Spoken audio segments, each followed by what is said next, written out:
Now let's get started with Microsoft PowerPoint. Before you get started, you're going to want to have a goal as to what you're wanting to achieve. Microsoft PowerPoint actually comes with a whole host of templates and pre-configured layouts that are very useful. Let's start and have a look at those. So I've just loaded up Microsoft PowerPoint. I'm going to come to Backstage and click File, and then I'm going to click New. Now you can see that there are a whole host of templates and themes here, and there's also some templates that are available online. So for example, if you're using Microsoft PowerPoint as a calendar or for certificates, charts and diagrams, there's a lot of pre-configured templates available from Microsoft Office.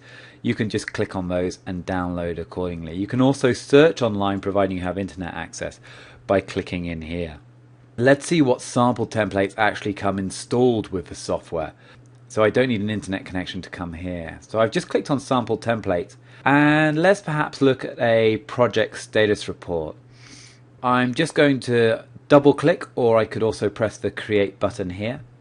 So it's just created an additional presentation. You may not see it until I come down into the taskbar at the bottom and click on the PowerPoint icon, and you'll see that I've got 3 thumbnails available, and presentation 4 is where we're at the moment. But if I move to the right, presentation 5, there we go, that's my presentation. So very, very useful to get up and running and to work on something that's already been created, and rather than work from scratch. So this is the sort of thing you might want to put in a project status report.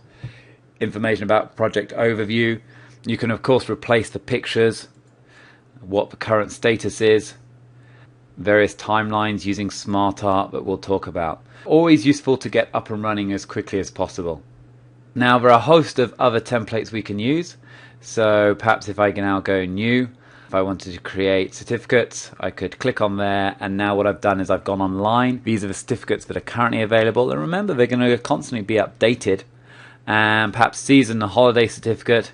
Here we go, these are all the different certificates available, and whichever one I click, rather than create now, what I need to do is download.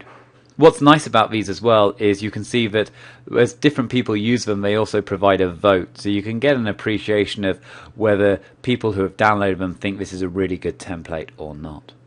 There we go. So now what we're going to do is we're going to explore the different functionality of the PowerPoint, but that's a really good way to get up and running as quickly as possible. So I'm just going to close this one now, and there we go, I'm back to the original view.